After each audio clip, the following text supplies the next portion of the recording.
안녕하세요. 오늘은 여기 인천 월미산에 산책을 나왔습니다. 요즘 산책 야경이 좀 독특하면서 예뻐요. 제가 오늘은 이렇게 좀 월미산, 인천 월미산이죠. 인천역에서 가깝습니다. 구독과 좋아요 클릭 부탁드립니다. 이 월미산이라는 곳인데, 월미산은 말 그대로 월미도예요. 월미도 바로 옆에 있는 월미공원에 있는 산입니다. 한 108m 정도의 작은 산이죠. 오늘 이렇게 한번 월미산 야경, 예쁜 야경 보면서 제가 지금까지 해외여행 다녔던 해외여행 재미있는 케이스에 대해서 알려드리려고 해요. 이야기 해드리도록 하겠습니다. 저는 지금은 옛날집 위주로 풍경을 많이 찍고 있지만은 옛날에 유튜브 안 하기 전에도 옛날집 구경을 했었고, 그리고 또 해외여행을 엄청 다닌 건 아닌데 한 17번 정도를 다녀왔습니다. 2009년도에 서유럽을 처음 갔고요. 그 다음에 이제 본격적으로 다닌 게 2012년부터 해외여행을 본격적으로 1년에 2번에서 3번씩 다니기 시작했어요. 그래서 2012년도에 어떤 케이스가 있었냐면은, 그 당시에 다낭, 베트남 다낭 노선이 그 당시에 처음 열렸습니다. 처음 열려가지고 오픈된 기념으로 해가지고 소위 말해서 패키지 여행 상품이 아시아나항공, 대형 항공사죠. 대형 항공사를 타고서 14만원짜리 패키지를 끄는 거예요. 말 그대로 비행기 타고 숙식, 관광차 다 제공이 되는 거죠. 참 14만원을 아무리 2012년도 10년 전이라 하더라도 물가가 쌌던 시대라 할지라도 그렇게 쌀 수가 있나요? 그것도 국적기를 타고 가서 호이안도 구경하고 정말 저렴하게 재밌게 여행을 했습니다. 그 당시에 무려 그 당시에 4박 5일이었어요 호이안도 구경하고 동굴도 구경하고 아주 재밌었죠. 그러다가 이제 그 다음에 다닌 데가 이제 주로 그 2012년도에 이제 황산 한 19만원에 갔어요. 역시 패키지 상품이죠. 다 아까 말씀드린 것처럼 모든 이런 교통, 비행기부터 해가지고 숙식 제공 다 포함되는 거죠. 그렇게 해가지고 또 한번 19만원에 갔죠. 그리고 태양산 이런 데도, 근데 어떻게 보면은 우리나라가 잠깐 해외여행, 우리나라 한번 역사 한번 얘기해 볼까요? 우리나라가 해외여행이 자유화가 된 지 오래되지 않았어요. 제가 알기로는 88년 올림픽 이후부터 일반 사람한테 해외여행이 자유화가 됐어요. 88 올림픽 전이라든가 이제 그 전에는 특별한 용무가 있는 사람, 외교관이라든가 또는 기업 회사에서 일하는 사람이 출장을 가야 되거나 이럴 때 이제 당국, 국가로부터 허락을 받고서 말 그대로 해외를 나가게 되죠. 그래서 일반인은 정확한 건 아닌데 한 88 올림픽이 88년 이후 또는 90년대부터 제가 알기로는 해외여행이 자유화가 된 걸로 알고 있어요. 근데 90년대에 자유화가 됐다 하더라도 아무나 갈 수가 있나요? 해외여행이 그렇게 저렴하지가 않아요. 처음에 옛날에 핸드폰 나왔을 때 벽돌폰 1998년도였나요? 그쯤? 한 개 300만원 가까이 했잖아요. 엄청나죠. 지금은 핸드폰 엄청난 기능이 좋은데도 불구하고 한 100만원이면 거의 최고의 제품을 사죠. 어쩌면 해외여행도 처음에 시작될 때는 무진장 비싸요. 그러다가 이제 점점점 제가 봤을 때 2000년도 90년대 때는 좀 흔히 말하는 부자들이 해외여행을 다녔을 거고요.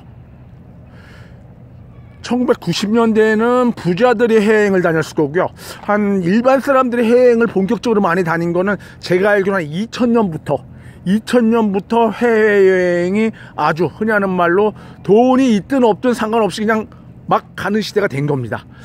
그래서 저도 아까 2009년도 정도에 서유럽을 봤고, 그리고 이제 해외여행이 비교적 저렴하게 가는 시대가 바로 아까 제가 말한 것처럼 한 2012년도 정도, 2010년부터 해가지고 2018년도 사이에가 제가 봤을 땐 해외여행 그 패키지라든가 이런 게 상당히 저렴하던 시대였습니다. 그리고 저 같은 경우는 좀 시간을 낼 때는 시간 낼 수가 있어가지고 흔히 하는 말로 땡처리 상품 같은 거를 잘 골라서 해외여행을 다녔어요. 그러다가 이제 여러 군데 갔는데 그 중에서 제일 기억에 남는 게 터키 여행이에요. 지금 티르키예라고 그러죠. 티르키예라고 이제 부르는데 2015년도 정도였나요? 그 당시 어떻게 그냥 여러분 티르키예, 이제 터키가 티르키예입니다. 티르키예를 가게 됐냐면은 제가 이제는 시간이 있을 때마다 이렇게 패키지 상품을 컴퓨터로 항상 이렇게 검색을 해요. 혹시 싼 게 나오지 않을까 이런 식으로요. 그렇게 하다가 어느 날 보니까 터키 국적기예요. 국적기인데 밤 나오는 국적기죠. 기내식 나오는. 글쎄 53만원에 나온 거예요. 패키지 상품이 어마어마하죠. 국적기 타고 가고 관광차 나오고 숙식 제공해.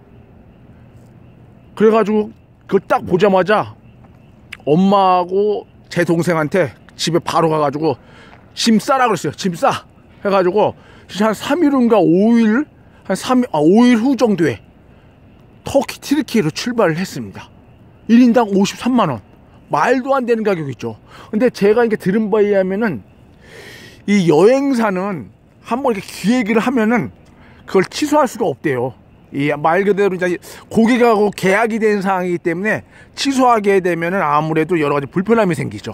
그러다 보니까 이미 기획이 되면은 그냥 표현하자면 무조건 그 사람들은 행사라고 하는데 행사를 진행을 해야 된대. 여행 진행을 해야 된대요. 그러다 보니까 그냥 어쩔 수 없이 53만원. 근데 53만원이 나온 이유가 있었어요. 왜 53만원이 나왔냐? 평상시에 얼마에 나왔냐면은 한 평상시에 한 120만원 정도 나왔습니다. 그 당시에. 근데 왜 그렇게 나왔냐면은 우리가 출발하기 이틀 전에 튀르키예에서 그 폭탄 테러가 있었어요. 그래가지고 한 400명 정도의 사상자가 발생하는 큰 사고였죠. 그러다 보니까 갑자기 사람들이 안 가는 거예요. 막 취소하거나 그러니까 여행사 입장에서는 진행을 해야 되니까 그냥 말 그대로 반 가격에 진행을 한 거죠. 저는 말 그대로 좀 무섭기도 하지만 폭탄 테러 무섭기도 하죠. 하지만 뭐 집에 가자마자 동생하고 어머니한테 짐 싸라고 하고서 3일 후 정도에 튀르키예로 출발했죠. 국적기를 타고 12시간 타고 가는 거죠. 가서 뭐 엄청 좋았던 게 뭐가 있냐면 우리 A팀하고 B팀이 있었는데 차도 끝내주는 거 나왔어요. 그 흔히 말해가지고 아주 그냥 유명한 그런 자동차에서 나오는 거 있잖아요. 그런 데서 이제는 아주 크고 아주 멋진 차가 나왔는데 B팀인가는 48인승에 약 한 46명이 올라탔고요. 우리가 탄 탑이 A팀이었는데 48인승에 20명이 올라탄 거예요. 다리 뻗고 다녔죠. 와, 진짜 다니는데 진짜 중간에 이렇게 막 편하게 멀리 가다 보면 처음에 이제는 이스탄불도 구경하고 뭐 소위 말해가지고 그랜드 바자르 아주 그냥 큰 시장이라는 뜻이죠. 아주 멋집니다. 거기 가면은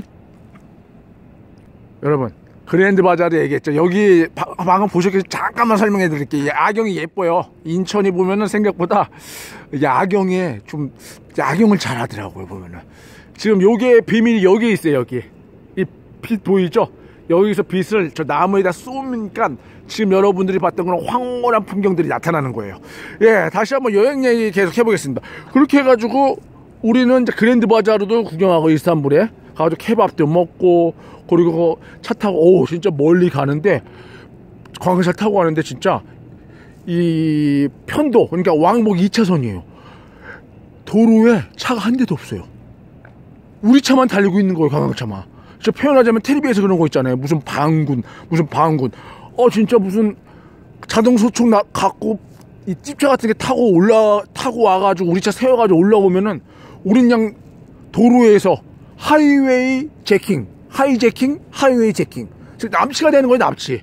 분위기가 좀 아주 을씨년스러우면서 아주 그냥 조용한 그런 분위기가 약간 이런 테러 공포라 그럴까? 납치 공포 같은 게 분위기가 있더라고요.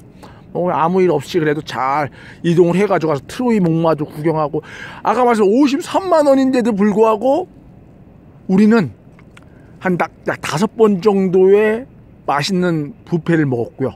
또 호텔도 5번 정도는 별급에 해당되는 그 중에서 최고로 좋은 호텔은 힐튼 호텔에서 하룻밤을 잤다는 거 아닙니까? 아주 올라갔더니 끝내주더라고요. 전 지금까지 그렇게 좋은 호텔에서 자본 적이 없습니다. 저는 별로 방 욕심은 없어요. 제 방도 뭐 이렇게 표현하자면 좀 꾸질해요. 제가 자는 방도 보면은 제가 뭐 자는 방도 꾸질하고 뭐 이렇게 방 욕심이라든가 그런 거 짐 욕심 이런 거 별로 없습니다. 근데 뭐 어쨌든 간에 힐튼 호텔에서 재워주니까 재밌게 달콤하게 자야겠죠. 네, 거기서 잘 자고 진짜 그때가 몇 박 며칠이었냐면 약 7박 9일 정도를 했어요. 7박 9일 정도. 야, 진짜 터키가 나라가 커요. 우리 한반도의 8배 정도가 되는데 앙카라까지 갔거든요. 앙카라에서 이스탄불 들어오는데 무려 13시간 걸렸습니다. 13시간. 어마어마하죠. 와, 이렇게 보니까 막 빛을 발산하는 벌레들이 날아다니는 것 같죠. 오, 신기하네요 진짜. 어떻게 아까 저 보이시죠? 여기 전등빛들 막 그런 게 지금 나무 위로 좀 쏘는 거에다 쏴가지고 이런 아주 오묘하면서도 몽환적인 분위기를 연출하고 있습니다. 예, 그렇게 해가지고 뭐 그렇게 이스탄불 말 그대로 터키를 튀르키예를 아주 재미있게 여행을 했답니다. 그 당시에 가가지고 뭐 진짜 치즈 엄청 많이 먹었어요. 이 터키는 저는 어렸을 때는 치즈를 잘 못 먹었어요. 누가 주길래 냄새가 좀 표현하면 꼬랑내가 나더라고요. 이걸 왜 먹어 했는데 나이가 들면서 그때 한번 2009년도에 서유럽을 가면서 그때 치즈 맛을 알게 됐어요. 그러다 보니 그 이후에는 뭐 그냥 푸른 곰팡이 치즈 이런 거 있잖아요. 이름은 모르겠지만 그런 것도 잘 뜯어 먹고 진짜 뭐 치즈 지금 엄청 좋아하죠. 어쨌든 터키는 이 풍요로운 나라예요. 이 소위 말해가지고 풍요롭다는 건 뭐냐면은 이런 농업 쪽이 많이 발달이 돼 있어가지고 올리브 같은 거 뭐 거기 뭐 예를 들어 조식이라든가 뷔페 가잖아요. 종류별로 있어요. 종류별로 치즈도 종류별로 어마어마합니다 진짜. 그렇게 해가지고 여행을 갔다 오고 또 한 가지 더 재밌는 얘기 해드리면은 그 치앙마이 거기도 이제 어머니하고 동생을 데리고 갔었는데 그때도 저렴하게 갔어요. 치앙마이 태국이죠.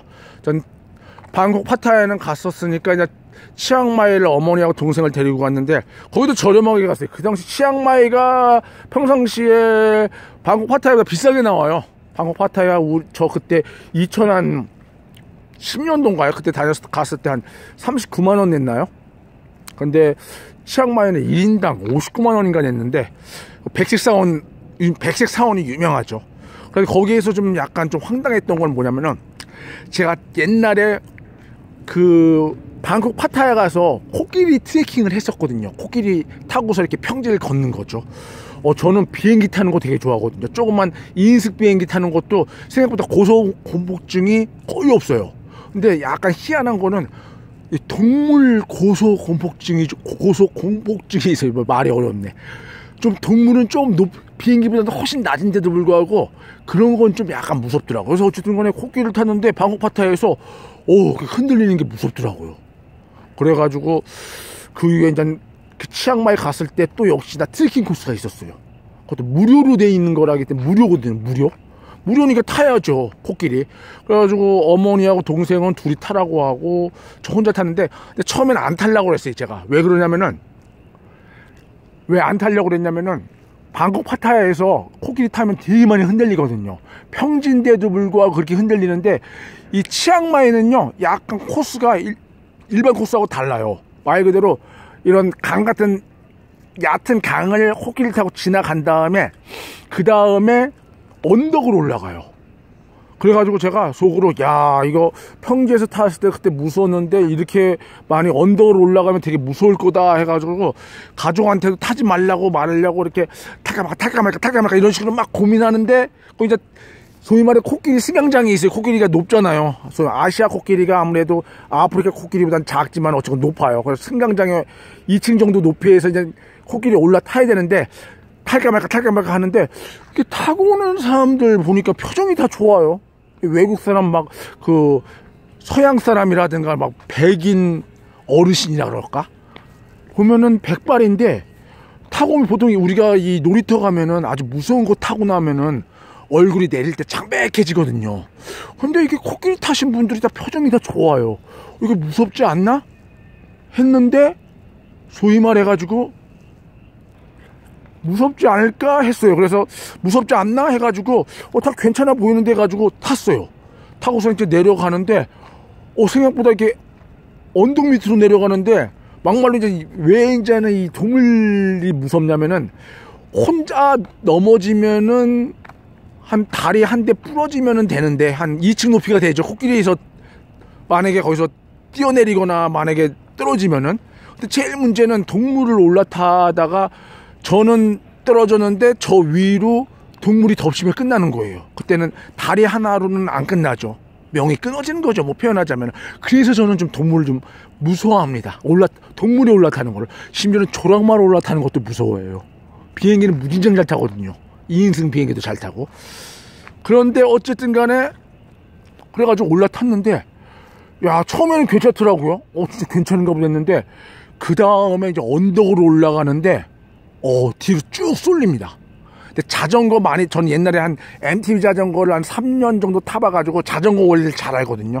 말 그대로 위로 올라갈 때는, 언덕으로 올라갈 때는 엉덩이를 앞으로 빼야 돼요. 포워드로 앞쪽으로 중심을 옮겨야지 올라가기가 쉽고요. 그리고 내려갈 때는 엉덩이 중심을 앞쪽으로 뺐다가는 큰일 납니다. 앞으로 떼굴떼굴 굴러버려요. 그래서 내려갈 때 내리막길은, 다운힐은 말 그대로 엉덩이를 뒤로 쫙 빼야 돼요. 안 빼면은 앞으로 굴러. 그래서 이 자전거에 대한 본능이 있는지 코끼리 타고 가면서 언덕으로 올라갈 때 제가 몸을 앞으로 이렇게 하게 되더라고요. 그럼 코끼리도 쭉 올라가기가 편합니다. 그리고 코끼리 탈 때는 앞에 조종사가 있어요. 한 가지, 여러분, 코끼리에 대해서 한 가지 말씀드리겠구나. 여러분, 코끼리, 제가 트레킹 얘기 잠시 하고, 코끼리 얘기 뭐가 있냐면은, 코끼리 길들일 때 어떻게 하는지 알아요? 이 코끼리 길들일 때, 코끼리도 야생 상태이기 때문에 코끼리 화나면 진짜 무섭습니다. 사람이고 뭐 다 밟아버려요. 근데 이제는 길들일 때 어떻게 하냐면은, 이 길들 사육사가 꼬챙이 같은 거 있잖아요. 소위 말해가지고 빠루같이 생긴 거, 빠루처럼 생긴 건데 끝에는 이제 꼬챙이가 달려져 있죠. 쇠꼬챙이. 그걸 갖고 있다가 코끼리가 이 사육사가 원하는 대로 안 하면요, 그 꼬챙이로 좀 표현하자면은 코끼리의 앞 이마를 찍어버립니다. 그러니까 피날조로 찍는 거예요, 진짜 말 그대로. 그래서 코끼리들은 그게 이제는 얼마나 거기에 트라우마에 시달리냐면은, 그 앞에서 코끼리 조종사가 앞에 타게 돼요. 뒤에는 이제는 고객이 타는 거죠. 그래가지고 만약에 코끼리가 다른 쪽으로 만약에 방향을 잡을 것 같다면은 그 새꼬챙이 같은 거, 그 빠루 같은 거를 이마에다 딱 대기만 해도 코끼리는 정신이 바짝 나가지고 속된 말을 아주 잘 들어요. 그래서 코끼리 여러분 자세히 보면요, 그 이마에 진짜 좀 표현이 뭐하지만 타투처럼 수십 방 수백 방의 상처가 있어요. 안타까운 거죠. 말 그대로 동물보호 세계 협회에서는 그런 거 이렇게 좋아하진 않아요. 근데 어떻게 뭐 관광산업이라 뭐 하지 말라고 할 수도 없고요. 그러다 보니까 여러분들 보신 적 있게 좀 코끼리 이마에 수십 방 수백 방의 상처가 있다. 꼬챙이로 무진장 두들겨 맞은 겁니다. 그래서 그래요. 그래서 코끼리 조종사가 목에 올라타고 뒤에는 고객이 올라타는 거죠. 그래서 아까 말한 것처럼 말 안 들으면은 머리에다가 꼬챙이로 때릴 것도 없어요. 꼬챙이 대기만 하면은 말 잘 들어요. 참 안타까운 상황이죠, 어떻게 보면은. 아까 얘기한 것처럼 그렇게 이제 올라가는데, 이제는 자전거를 타봤기 때문에 코끼리 덜 힘들라고, 혹시라도 코끼리가 뒤로 굴릴까봐 또 무섭더라고요, 올라가면서. 그래서 저는 엉덩이를 앞쪽으로 중심을 이동을 해준 거죠. 그러면 사실 코끼리는 쭉 올라가기 편해요. 그건 어떻게 됐더라, 괜찮게. 그냥 조금 힘들긴 한데 그냥 거기 올라갔어요. 올라가는데 이제 올라갔으면 다운힐이 있죠. 다운힐을 하는데 말 그대로 코끼리 타고 다운힐이죠. 내려가는데 야, 그때가 진짜 무섭더라고요. 어떤 현상이 나타나면은 거기 말 그대로 안전바가 있는데 딱 그 짧은 새 줄같이 생긴 거, 그거 하나만 쭉 이렇게 펼쳐져 있어요. 이렇게 잡으라고. 근데 밑으로는 아무것도 없어요. 그러니까 어떤 현상이 나타나면, 여러분 아마 놀이기구 타봤겠지만은 디스코 아시죠? 디스코 나오면 막 팡팡팡팡 뛰기면은 자기 의지하고 상관없이 엉덩이가 앞쪽으로 해가지고 밑으로 떨어집니다. 코끼리가 내려가는데 그런 현상이 나타나는 거예요. 둥둥둥둥둥 하니까 우리가 다 앞으로 밀려 내려가는 거죠. 잘못하면 진짜 그 셋바 밑으로 빠져가지고 저 산 밑으로 굴러 떨어지겠더라고요. 그래가지고 우리 앞에 엄마하고 동생 가는데 걱정되고, 나도 지금 떨어질 뻔했는데 진짜 속된 말로 우리 가족 3명 진짜 몰살당할 뻔했어요. 저 갔다 와가지고 저는 혼자 탔어요. 혼자. 엄마하고 동생은 같이 타고 혼자 타가지고 저는 다행히 승강장까지 딱 온 거예요. 얼마나 그 셋발을 꽉 잡고 있었냐면 떨어지지 않으려고. 보통 이제 혼자 타면 $1만 줘도 돼요, 팁을. 2명 타면 $2. 저는 그냥 아무래도 2명 못 탔으니까 이 사람들 먹고 살아야 되니까 혼자 탔어요. $2가 아니라 $2 주려고 했는데 또 왠지 고맙더라고요. 그래도 어떻게 보면은 이 코끼리 조종사가 조종 잘 해줘가지고 제가 무사히 도착한 거잖아요. 그래가지고 너무 고마워. $5를 주려서 $5. 저는 좀 표현하자면 이렇게 좀 비닐봉다리에다가 잔돈을 갖고 다니는, 그래서 뭐랄까, 해외여행 갈 때는 돈을 관리하기 편하게 비닐봉다리에다 잔돈을 좀 넣어가지고 다녀요. $10, $20, $1짜리 20장. 팁 줄 때 편하거든요. 좀 그렇게 해가지고 어떻게 비닐봉다리에서 한 5달러를 내주려고 그랬어요. 고맙잖아요. 그래도 뭐 그 사람이 뭐 일부러 무섭게 해주려고 하는 건 아니지만은 그래도 왠지 그래도 안전하게 잘 데려주니 고마워가지고 5달러를 잡았는데 5달러가 안 잡혀요. 왜냐면 쇳발을 너무 꽉 잡고 있어가지고 손이 발발발발 떨리는 거예요. 그러더니 그냥 잡히는 돈이 3달러 줬더니 뭐 코끼리 조종사 뭐 그냥 엄청 좋아하죠. 1달러만 받을 줄 알았을 거예요. 한 명 타면 1달러거든요. 근데 2명 타면 2달러. 근데 혼자 타서 3달러 주니까 뭐 엄청 막 웃으시더라고, 좋아오셔가지고. 저는 그래서 속으로, 고맙죠. 진짜 우리 가족 3명 진짜 코끼리 타다가 몰살당할 뻔했어요, 몰사. 여러분. 어쨌든 간에 근데 한 번쯤은 좀 타볼만 해요, 그래도. 그런 것도 어떻게 보면 추억이죠, 뭐. 그것도 뭐 좋은 추억이었어요. 그래가지고 뭐 그 위에도 여러 번 뭐 북큐슈 뭐 이런 하롱베이도 가고 뭐 베이징도 가고 또 소위 말 라오스도 가고 베트남 호치민 다 저렴하게 전 많이 다녔습니다. 뭐 17번 뭐 많이 다니는 사람은 수십 번 100번도 갔겠지만은 그래도 뭐 1년에 3번씩 갔으면은 그래도 많이 다녔죠. 이제 앞으로도 모르겠어요. 언제 가게 될지 모르더라도 또 이제 기회가 되면은 이제 또 이렇게 예전에 인도도 갔었거든요. 인도도 참 좋았습니다. 인도도 그때 인도 갔을 때 어디에요? 거기 뭐 소위 말해 아그라도 가고요. 소위 말해가지고 그리고 자이푸르도 가고요. 아주 재미있었습니다. 이제 앞으로도 기회가 되면은 또 해외여행을 한 번씩 가봐야죠. 오늘 한번 이렇게 야경이 있죠. 월미산이라고 했죠. 월미산 야경이 예뻐가지고 뭐 그냥 뭐 제 이 해외여행 추억 이야기 한번 들려드렸습니다. 감사합니다. 구독과 좋아요 클릭 부탁드립니다. 감사합니다.